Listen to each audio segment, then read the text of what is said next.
எல்லா புகழும் இறைவனுக்கே. ஹாய் ஃப்ரெண்ட்ஸ், சூப்பரான ராகி மாவை வச்சு நல்லா மொறுன்னு தோசை எப்படி சுடலாங்கிறத பார்க்கலாம். இப்போ நான் ஒரு பாத்திரம் எடுத்துக்கிட்டேன். அதில் 1 கப் அளவு ராகி மாவு சேர்த்துக்கிட்டேன். அது கூடவே பெரிய வெங்காயம் பாதி எடுத்து அதை சின்ன பீஸாக கட் பண்ணிவிட்டு சேர்த்துக்கிட்டேன். 1 கேரட்டை சின்ன பீஸாக கட் பண்ணிவிட்டு சேர்த்துக்கிட்டேன். கூடவே 3 பச்சை மிளகாய் சின்ன பீஸாக கட் பண்ணி சேர்த்துக்கிட்டேன். கொஞ்சமாக மல்லித்தலையும் சின்ன பீஸாக கட் பண்ணி சேர்த்துக்கிட்டேன். 1 முட்டையை உடைச்சிட்டு அதில் சேர்த்துக்கிட்டேன். முட்டை நீங்கள் சாப்பிடாத நீங்களாக இருந்தால் அதை ஸ்கிப் பண்ணிக்கோங்க. தேவையான அளவு சால்ட்டும் சேர்த்துக்கிட்டேன்.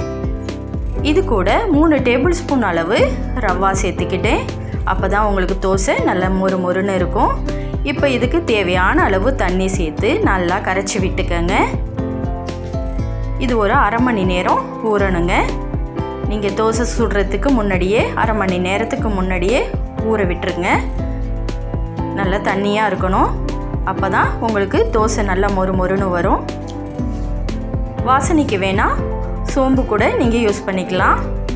இந்த மாதிரி இருக்கணும். இதை அரை மணி நேரம் ஊற விட்டுருங்க. நம்ம பிறகு எடுத்து தோசை சுடலாம். இப்போ ஸ்டவ் ஆன் பண்ணி ஒரு தோசைக்கல்லை எடுத்து வச்சுக்கிட்டேன். தோசைக்கல் நல்லா சூடு வந்ததும் இந்த மாதிரி மேலேருந்து கொஞ்சமாக மாவை சேர்த்து விட்டுக்கோங்க. அந்த இருக்கிற மாவுலேயே நீங்கள் அதை கலந்து விடணும். ரொம்ப அதிகமாக கனமாக மாவு சேர்க்கக்கூடாது. இதில் கொஞ்சமாக ஆயில் சேர்த்து விட்டுக்கோங்க.